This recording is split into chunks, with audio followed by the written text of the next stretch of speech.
All right, so again, welcome. Tuesday, February 26th, 8 to 9 p.m., Math 123.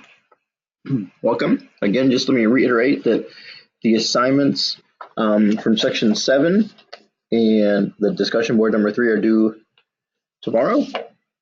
And then web work number 8 and the Excel trendlines assignment and the discussion board number 4 are due on March 6th. All right, so today we're looking at section 8 in your book called Scatter Plots and Linear Models. And it says here, we're going to look at linear correlation first. And it says statistical studies relating to variables often report the strength of linear correlation or relationship between variables. Correlation is a relationship between variables. And it says the positive correlation is when data follows a positive trend, and negative correlation is when data follows a negative trend. So positive trend would be up and to the right, negative would be down and to the right. The strength or weakness of the correlation is determined by how clustered or widespread the data values are from a straight line. And there are some pictures below. It says the closer all of the dots are to a line, the stronger the correlation. So we have some pictures here, and they show a strong positive correlation and a moderate positive correlation. The spread dots don't have any pattern to them, is no correlation, and then a moderate negative and a strong negative correlation. And we'll get a better meaning of that as we look at some real life examples here. So it says trend line. The trend line, also called a regression line, for this data set is y equals 0.246x plus 224.85, and it's been added to the graph below. This represents a linear model. So it's called a linear model because linear implies it's line, so line, a line model, it's a straight line. So this represents a linear model and can be used to estimate the CPI, the Consumer Price Index, based on the number of months after the starting point of the data, January 2011. Excel does calculations to draw the line that is closest to all the points on a scatter plot. If another data point was added or removed, Excel would calculate a different linear model.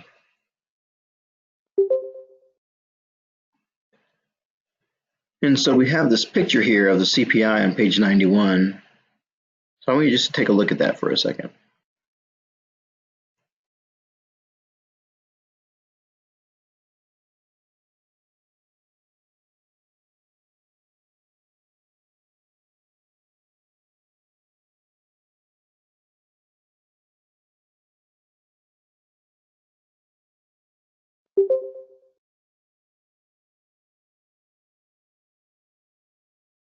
All right, so as we look at this, we have the Consumer Price Index along the left-hand side. The CPI starts at 215 and goes up to 240, and then the months after January 2011 start at 0 and go to 70.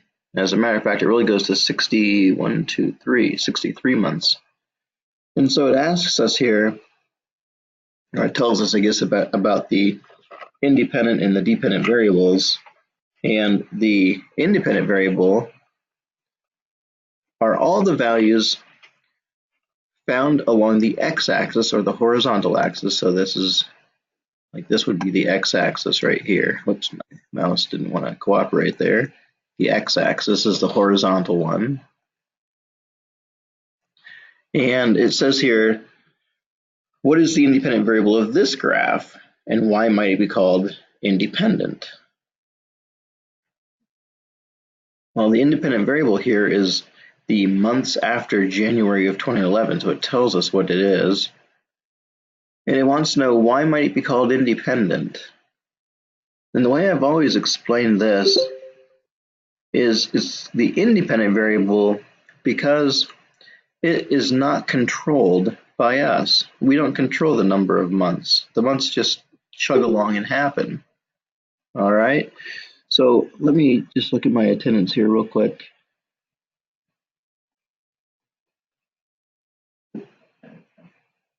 All right, perfect. So the dependent variables, it says, are all the values found along the y-axis. So here's the y-axis. And it says, what is the dependent variable for this graph? Well, it's the consumer price index. So as stated right here. So those two variables are defined. So the independent variable is the one that we actually, I might have misstated this. The independent variable is the one that we control, and the dependent variable is the one that is controlled by it. So we can control the number of months we look at as time passes. We can say, okay, we're going to look at 20 months, or we're going to look at 30 months. And the dependent variable is the one that depends on this value. This 20 goes to this dot right up here, and then the CPI is defined by it. So the independent variable is the one that we control. The dependent variable is the one that is controlled by it. So flipping back to page 91, let's look at these questions. It says find 224.85 on the y-axis. It wants to know what happens at that point. So 224.85. 224.85. That's right there. What's going on there? Or when is that? Like, what's the time at that spot?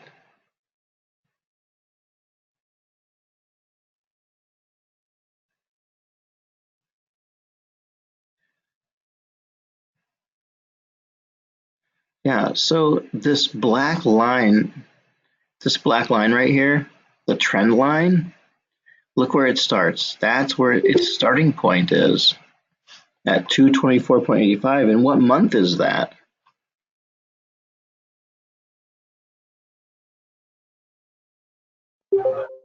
Yeah, it's the January of 2011. It's the 0 month, because the numbers along the bottom tell us the number of months after January of 2011, so that is January 2011. So it says here what happens at that point. Well, our linear model crosses the y-axis. That's what happens at that point.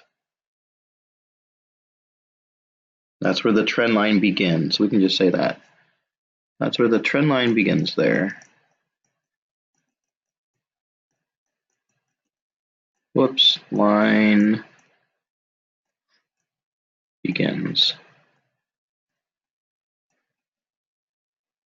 That's where the trend line begins. And it says, where does that value appear in the linear model? And it appears, let's see where the linear model is. Okay, so here's the linear model. There's the 224.85. It appears at the end of the linear model.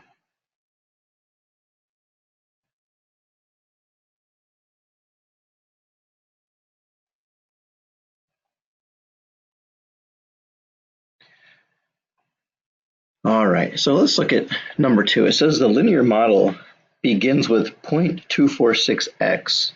This means that the consumer price index is increasing 0.246 for each month x after January 2011. So when we look at this, the number part, the 0.246, not the x, that is called the slope. And so we're going to be asked to interpret the slope and the meaning of it. And that's what this part is right here.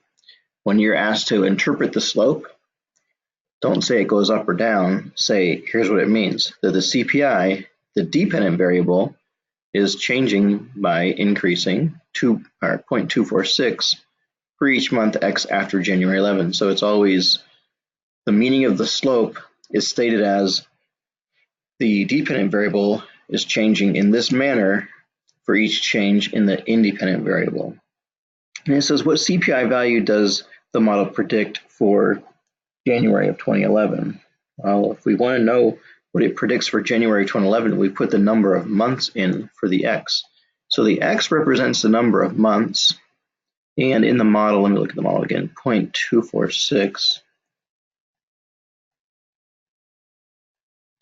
times the number of months after January 2011, 0, because January 2011 is the starting point, plus, oh my gosh, my mouse is a mess today, 224.85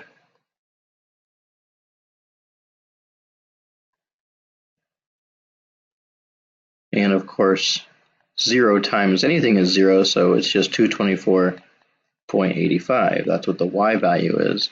And the y value, remember, is the CPI. So it says here, how would we use the linear model to calculate an estimated value for February of 2011? So if we wanted to find February of 2011, what would we do with regards to this model? The model is the equation.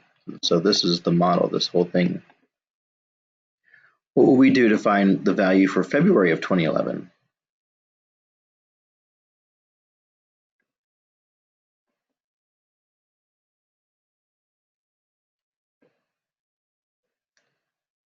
Yeah, we would put a 1 in for the x. So for February of 2011, x is 1. So we would have y equals 0.246 times 1 plus 224.85.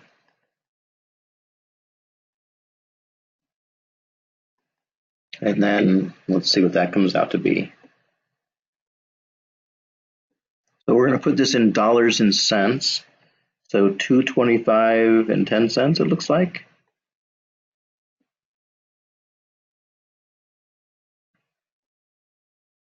All right, so that would be February of 2011. Now look at this next question. It says use the equation to estimate, oh, by the way, let's look at February of 2011. So February of 2011 actually has this arrow, the actual data for February of 2011. It looks like it's probably about 221, maybe 222. So the estimate, the trend line, we can see the trend line value is higher than the actual for February of 2011. If we look at this month right here, we can see that the trend line is actually lower than the actual. So if we wanted the trend line calculation for that month, looks like month 16, then the actual data is higher than what we would get calculated by the trend line. So let's look at number 3 here. It says use the equation to estimate the CPI for January of 2016. So what we have to do is figure out how many months that is since January of 2011. And Megan, you're close.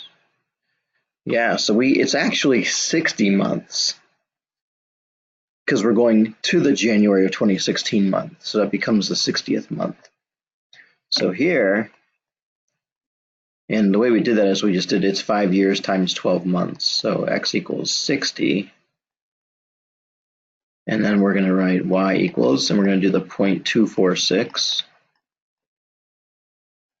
times 60 months plus 224.85.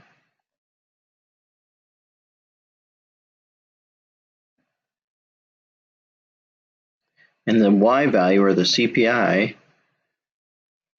is indeed 239.61. Thank you, Ashley. 239.61.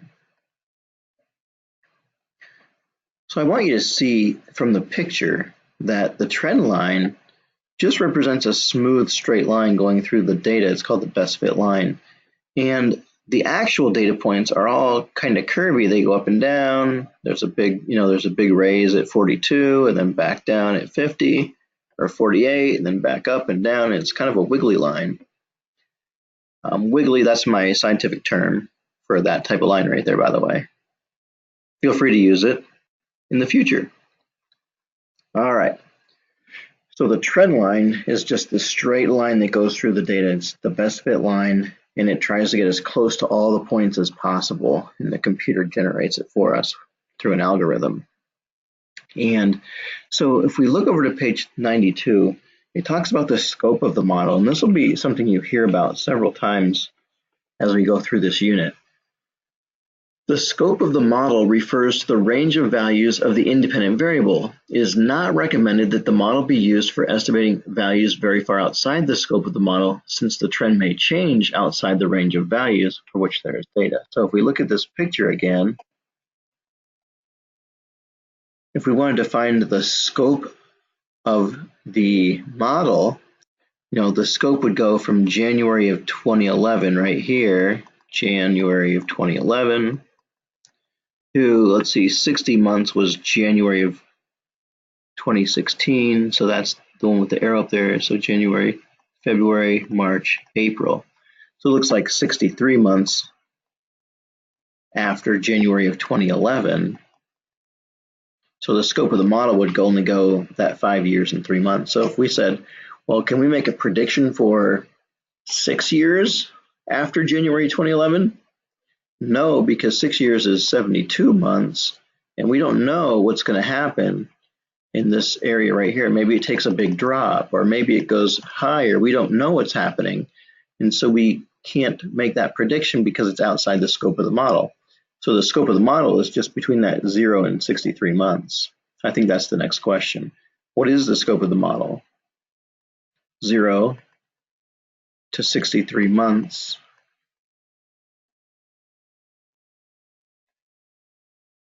Since January of 2011.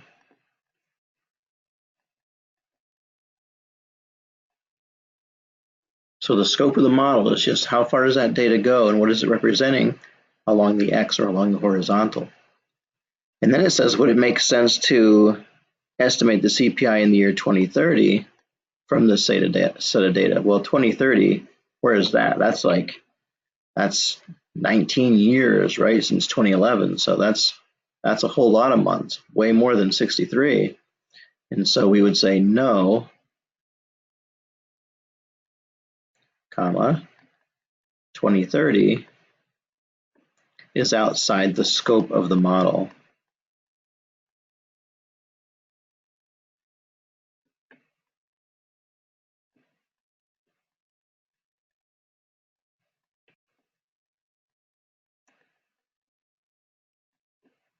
And then if you saw a question like this where it asks you this and the information indeed is outside the scope of the model, that would be the type of response that we'd be looking for.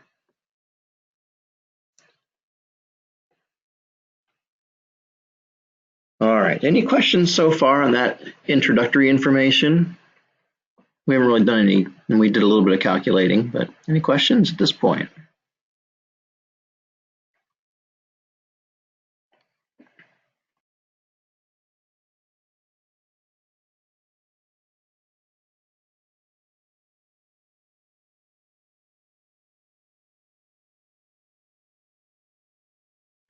All right, well, I mentioned the word slope a little bit ago, and the slope defines how fast, how steep that line is, or how we say how fast or how slow it is. Fast would be super steep, slow would be kind of a shallow line. So it says the slope of a linear model, that's our next topic. It says, consider the graphs below, take note of the similarities and differences between the two graphs. So similarities would be, it's the purchasing of gallons of 2% milk, and the other one is organic milk. So it has the total price on the left, the number of gallons purchases along the bottom, and the scope of these goes from 0 to 6 gallons. What's different though?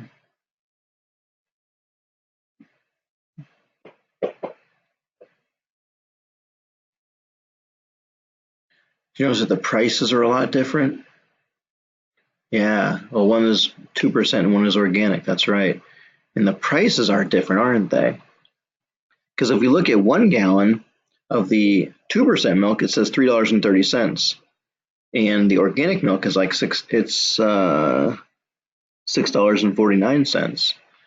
So, here I'm in the Fort Wayne area, and I think a gallon of milk is like $1.30 or something like that. I went to Pennsylvania 2 weeks ago, and a gallon of milk was like $3.79. It's crazy where my parents live.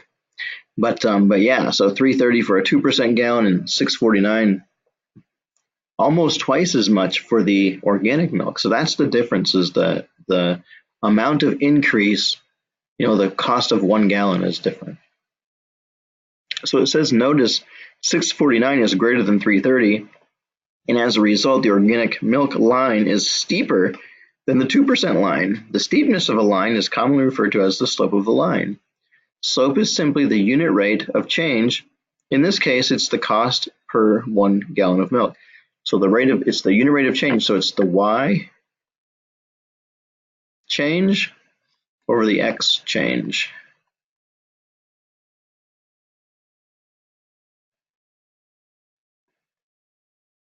So the Y change, let's look at the organic milk, went from $0 to $6.49, and the number of gallons went from 0 to 1. So it was 649 over 1. So it says the slope, often called m, of a linear model can be calculated from the ratio of absolute change in y to the absolute change in x. The slope represents the unit rate of change. So if we looked at the absolute change in y over the absolute change in x, as the example in the bottom shows, it says using 2 points from purchasing gallons of organic milk, we're doing the 6-gallon price minus the 5-gallon price on the top, and then 6 gallons minus 5 gallons on the bottom. So 6-gallon price is $38.94. The 5-gallon price is $32.45, and then that's the change in the y, the absolute change, and then the absolute change in the x is 6 minus 5, so 1. So it is $6.49 per gallon. As a matter of fact, with a linear model, you can take any 2 points on it, and you should get the same result when you look at this. So let's take 4 gallons and 2 gallons. And we're just doing right minus left. So the 4-gallon price is $25.96. And the 2-gallon price is $12.98. And if we subtract them, we get $12.98. 4 minus 2 is 2. And again, that's $6.49. So it doesn't matter which 2 you take, you should get the same result per gallon. Okay, you should get the same result for a linear model. That's not true for other types of models, but for a linear model, that's true. So there's 2 things to know about a linear model. One is the slope, and the other is the y-intercept. The y-intercept is where the line crosses that vertical axis. And so it says in the case of purchasing milk, both graphs begin at 0. If you were to purchase 0 gallons of milk, you should be paying $0 for milk. However, let's assume we are going to the store for more than just milk. We have a cart full of groceries. The last thing on the list is milk. Notice how the additional purchases impact our graph. Where does the line begin? So where does our line begin in this graph?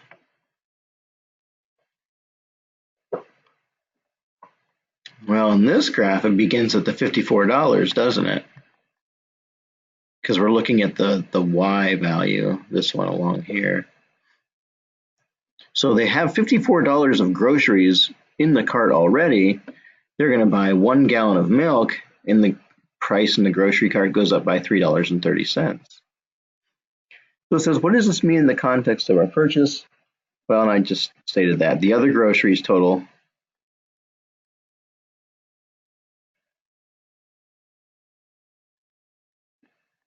$54.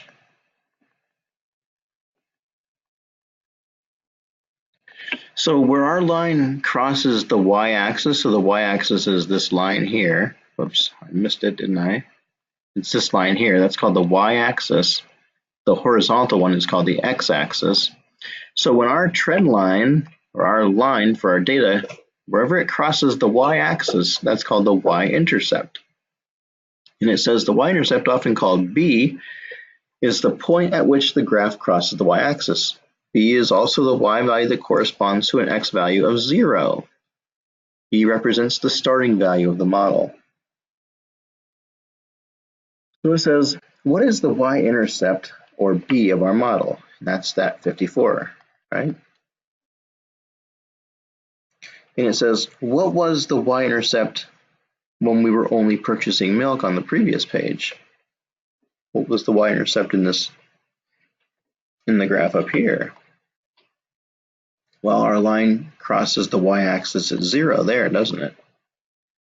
So the y-intercept in this new model represents all of the groceries already in the cart.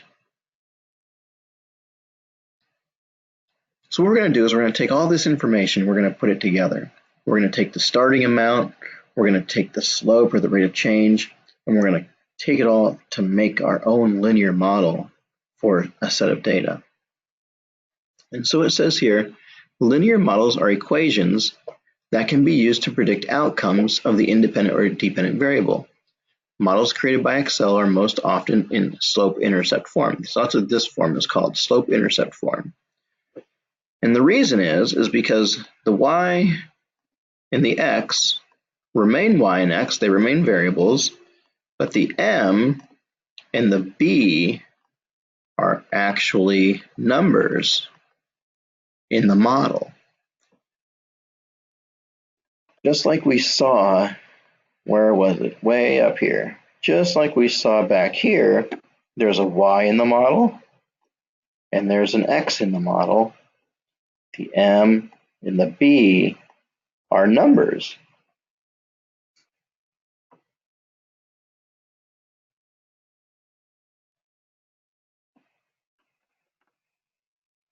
So I see a note in the chat box. Are you guys able to hear me? Or is it just here? Okay. All right. So when we make our model, we're going to keep the y and the x in our model, and we're going to put numbers in for the m and the b. So the m is going to be how much does it change from one unit to the next, and the b is where does the value start.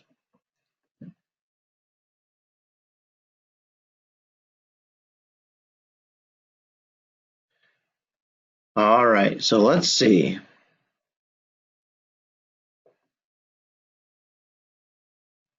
Let's turn to, let's see, my instructor box is in the way here. I got to move it. Okay, page 95. Let's flip to page 95. We're going to look at these weight loss models. And we're going to go through this process of writing the model, okay, writing the equation for the model. So it says David weighs 240 pounds and sets a weight loss goal of 2 pounds per week. Notice it's a weight loss goal. So what is he looking to do with his weight each week? Increase it or decrease it?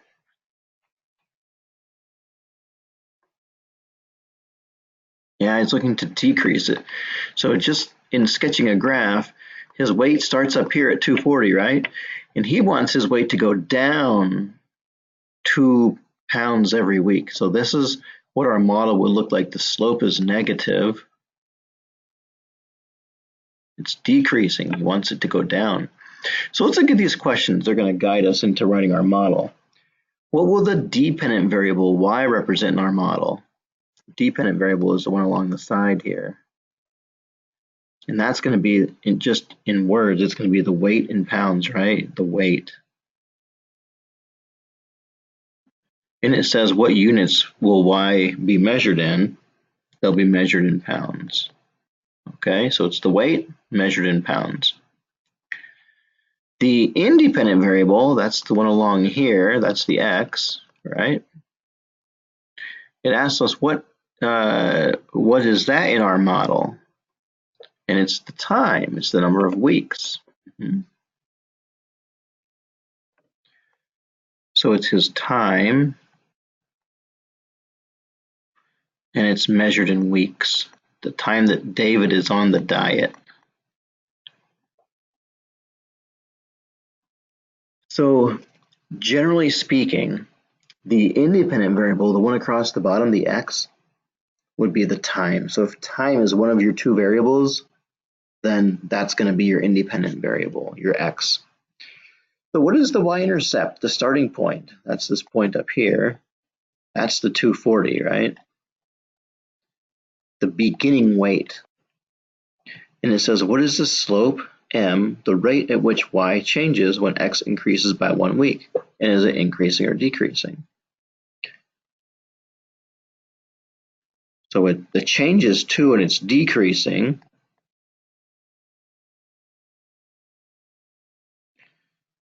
So you would say the slope is -2. Now you see some of you have the model in there already. You guys are awesome. So it says put the pieces together in the model. So remember, we're keeping the y and we're keeping the x.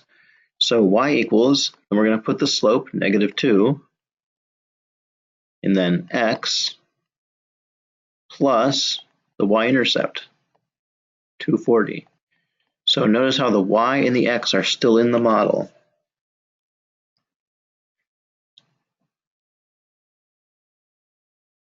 So let me tell you about what this model really says. So the real mathematical interpretation is this. It says the dependent variable y, the weight, is equal to -2 times the number of weeks that David is on the diet plus the starting amount of 240 pounds. So if you were on the diet for 10 weeks, it would be -2 times 10, or -20 pounds, plus the 240. He would be 20 pounds lighter, right? If he's losing 2 pounds per week and he is on the diet for 10 weeks, he would lose 20 pounds, so he would be 220 pounds. So it says, how much does David hope to weigh after 4 weeks? Well, what we're going to do is we're going to put a 4 in place of the x. Remember, the x represents the number of weeks that he's on the diet.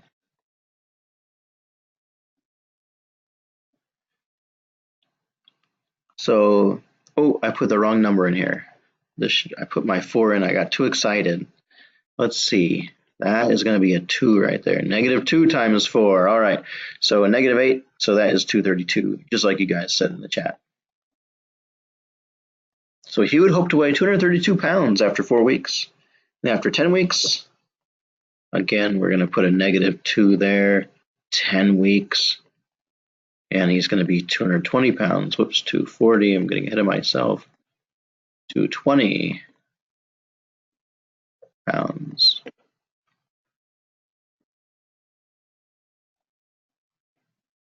All right. So the next question says, it's a little bit different here. It says, how long would it take David to reach his goal weight of 180 pounds on this plan?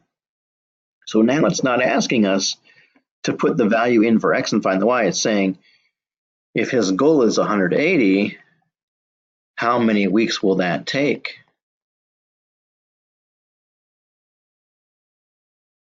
And there are lots of ways you can do this. And one way we can say is, well, how much weight does he want to lose? If he wants to get to 180 pounds, how much weight will he have had to lose? He will have had to lose 60 pounds, right? If he's losing 2 pounds every week, how long will it take him to lose 60 pounds? Well, 60 divided by 2 is 30. So it'll take him 30 weeks. So you can do it like that. You can just go start with 240, and you can subtract 2, subtract 2, subtract 2. You can do it like that until you get to 180, and then count how many of these there are, 30 of them. That would be a lot of work to do. Or we can solve the equation, and this is not an algebra course by any stretch of the imagination, but I'll show you just so that some of you might remember how to solve an equation. Let's see. So if we're going to solve this equation, equations are all about balance and undoing these mathematical operations. So what we want to do is isolate the variable. We want to get the x by itself right here, this piece. So we have to undo the plus 240 by subtracting it, and we would subtract it on both sides. That's 240. We would subtract it on both sides to maintain the balance so that it goes away over here. We have 180 minus 240 is -60 equals, and then what's left on the right-hand side is -2x. And then again, we want to get the x by itself. We're trying to find the number of weeks. So this is -2 times x, and we undo multiplication by dividing. So we're going to divide by -2. So -2 divided by -2 is 1x, and -60 divided by -2 is 30. So that's another way to get 30 weeks. So you can do it mathematically. You can do it using your logic. Like I said, he wants to lose, it looks like 60 pounds. So if it's 2 pounds every week, that would be 30 weeks. You don't have to do it mathematically. You can use guess and check. You can actually just put numbers in for the x until you get 180 on the right-hand side too. Lots of ways you could do it. So this number 5 says complete the graph of David's plan. So let's see, after 30 weeks, he would expect to weigh 180 pounds. Now there's no way I'm going to be able to draw a straight line with my mouse. acting the way it is right here.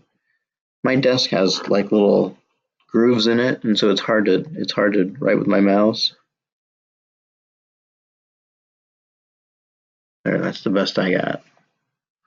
So that's what David's graph would look like.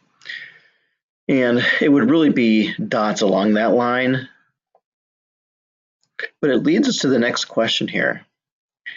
It says if David were to raise his weight loss goal to 3 pounds per week, how would the model and the graph change? So let's write the model. Well, instead of losing 2 pounds per week, he's going to lose 3 pounds per week. So it'd be negative 3x plus 240. So now, how many weeks would it take him to reach his goal weight? He wants to lose 60 pounds. He's losing 3 pounds every week. So how many weeks would it take him this time? It would take 20 weeks to lose 60 pounds because 20 times 3 is 60. So now the graph would look like this. I'm going to change colors here. And let's see. Let's see if I change it. Okay, I did. So now, I'm going to make this work, but there, that's pretty straight.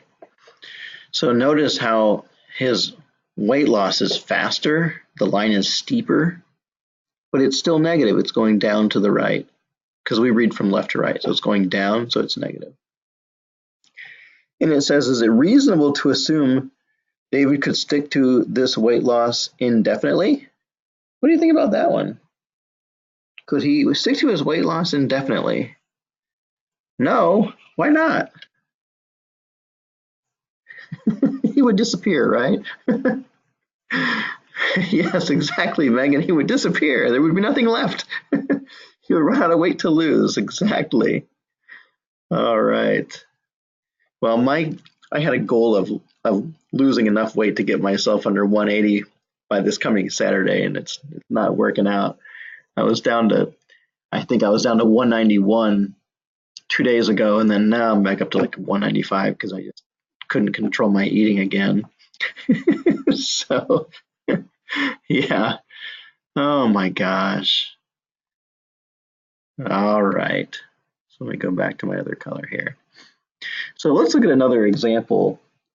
Oh, by the way, make sure you check out page 96 because it tells you how to make that trend line in Excel for your assignment. Okay. All right. So on page 101, I gotta flip my book to it. It asks us about breast cancer mortality. Oh, also on pages 102 to 103, it tells you how to take a scatter plot. So it tells you how to take a whole bunch of data and make that regression line and get the equation for it, okay? So that's, I think, more of what you need for your assignment. So on page 101, we're looking at this breast cancer mortality rate, and it says we can use this knowledge to help us better understand the impact of breast cancer in Indiana. And it has the graph.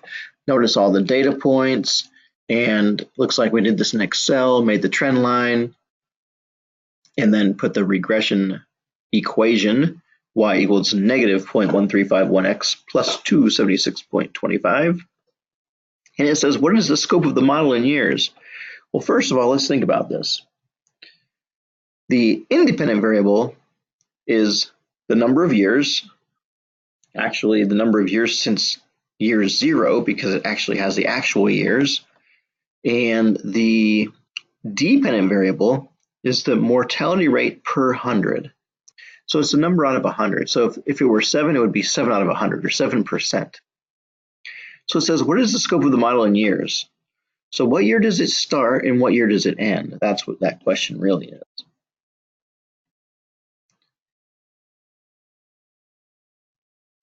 So it looks like it starts in 1975. And when does it end? 2011, that's right. It goes, so here's 2010. So this dot is 2011. So the scope goes from 1975 to 2011. And it says, how would you classify this correlation? Is it positive or negative? And then strong, moderate, or weak?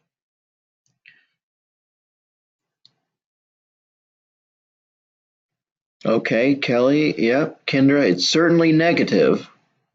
And then we want to know if it's strong, moderate, or weak. Moderate. We could really say it's a strong correlation, because if we, like, this is only a tiny part of the graph, remember, because people have been in Indiana since before 1975. I think 18 whatever it was. I don't remember when we had our bicentennial. But at any rate, people have been in Indiana for longer than the last, what is that, 25, 36 years. So this is just a little piece. And if we expanded the graph, these would be closer to the line. It's kind of a blow up. But at any rate, yeah, in the beginning it looks kind of moderate, but then it gets stronger as you go down through the years. And so it is an opinion, really. I would say, just because I have more experience with these, I would say it's a strong negative correlation. But it could be, we could go with moderate also. But I would say not only is it a strong negative correlation, but we would say that it's a strong negative linear correlation, or a moderate negative linear correlation. Because there are other types of correlations besides the linear one.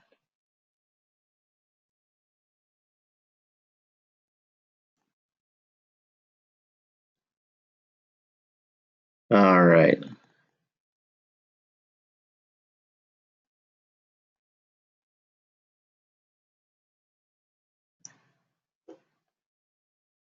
If this were a homework question, I would go with a strong correlation. Like if there were more dots down here and the whole path was wider, then it would be more of a moderate. Could you say that the passing of time is causing mortality rates to decrease? What do you think? As time passes, the mortality rates decrease, so is the time passing the cause?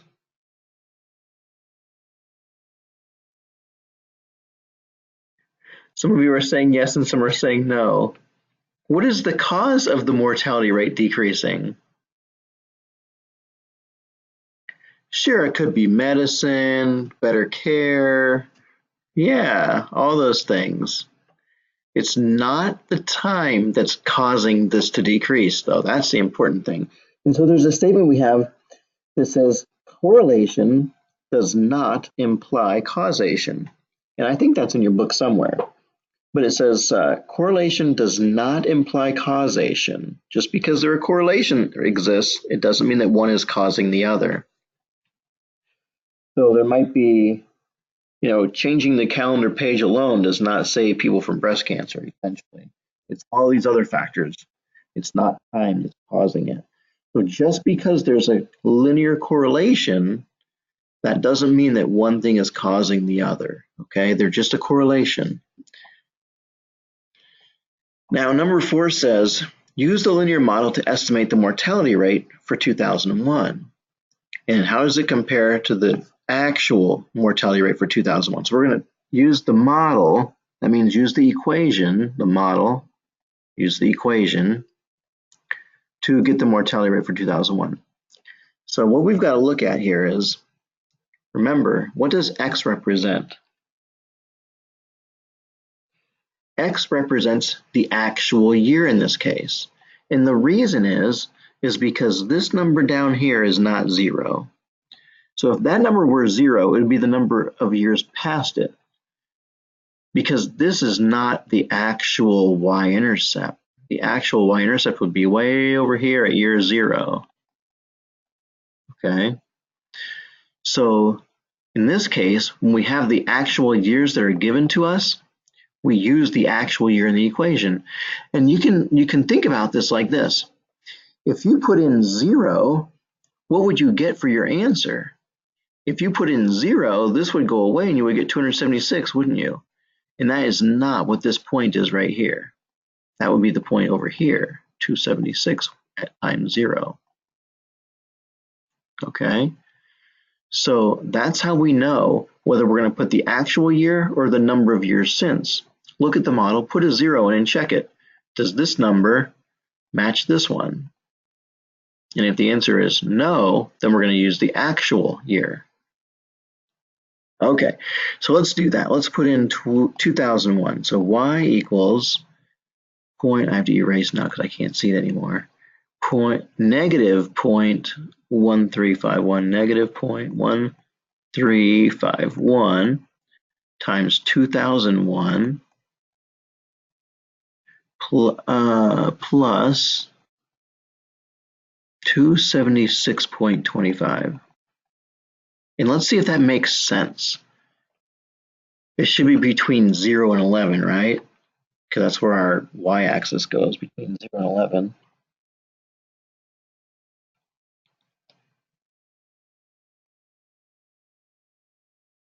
Okay, so something like 5.9. Now let's look at the graph and find the year 2001. I have to change my color again. So 2000 is right here.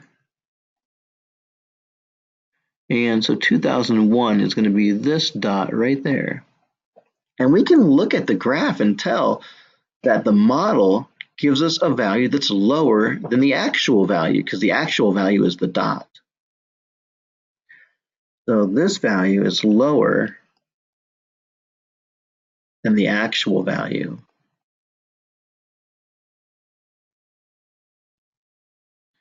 Because the line, our regression line or our trend line, is lower than that data point. And then it asks us to use the linear model to predict the mortality rate for 2015. And it says, will the model be accurate for 2015? Well, remember this right here, the scope of the model? The scope only goes to 2011. So let's do this and let's make the prediction, and then we'll answer the second question. Negative 0.1351 times 2015 plus that 276.25. And let's see what the mortality rate would be.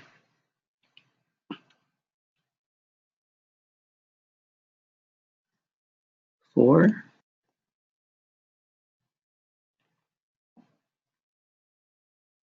So that's what the mortality rate would be. It would be 4, which is down here. And of course, it's because it's along that black line, right? Well, we don't know what happens out here. Maybe there's a shortage of medication and the mortality rate goes up. You know, we don't know. And so it says, will the model be accurate for 2015? And the answer is no, because the model is just an estimate. We don't actually know what happens in those 4 years without the data available.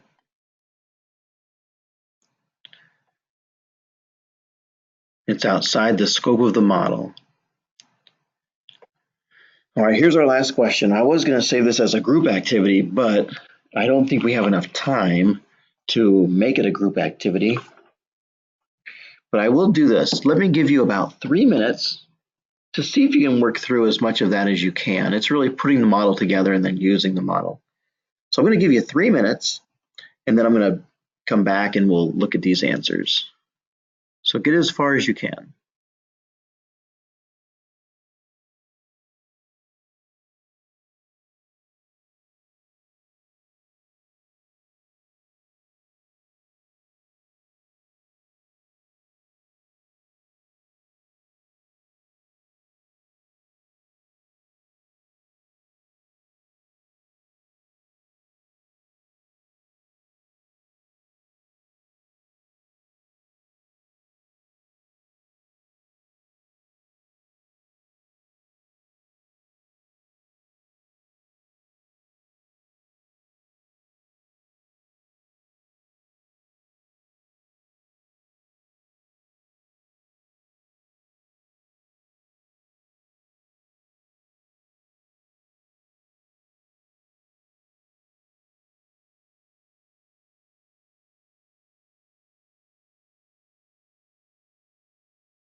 Okay, so let's see. Can you give me a hand raise if you got to part E, able to make the equation? Can you give me a hand raise if you got the equation written down so I can see how far we got? A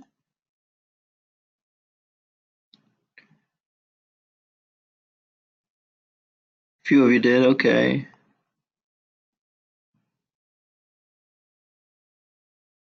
Okay, about half. All right, well, let's take a look. So it says here, what will so leasing a particular car costs $850 plus a monthly fee of $225. So we want to identify what these two numbers are essentially, right?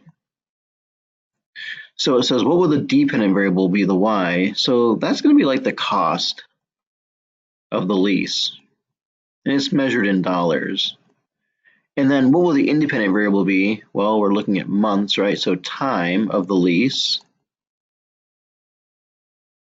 and measured in months.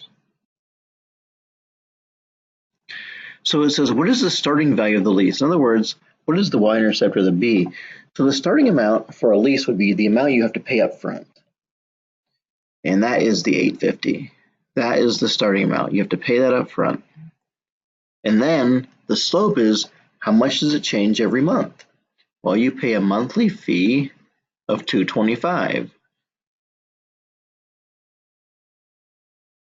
And it is increasing, right? It's going up. So every month you have to pay more. You pay, after 1 month you pay $850 plus the $225. Then the second month you pay another $225, right? So let's put the pieces together and write the model. Y equals, and just like Kelsey has, 225x.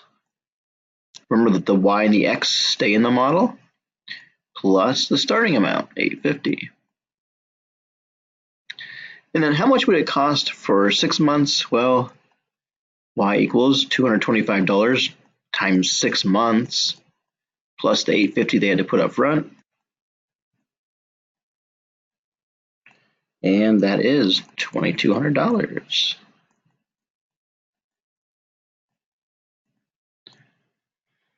So now this last question is a little bit different.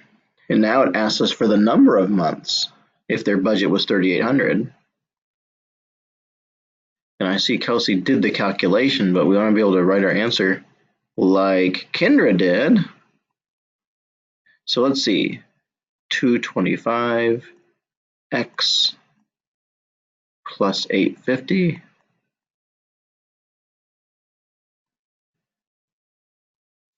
So again, the way I would do this is I would subtract the 850 from both sides so that I have my x all by itself right here, 225x. And so let's see, 225x. And over here we have 3,800 minus 850 is 2,950. And then we want to divide how many 225s go into that 2,950 that's left over after you take the 850 off. Oops, 225. There should be a 5 right there. And we get x equals 13.1. However, to answer the question, how many months could you lease the car? Well, you can't really lease it for 13.1 months, but you can lease it for 13 whole months. You couldn't lease it for 14, you don't have enough. But you have enough for 13 months. So that's why we would leave the decimal off, because we don't have enough to make the 14th month, but we can make 13 months.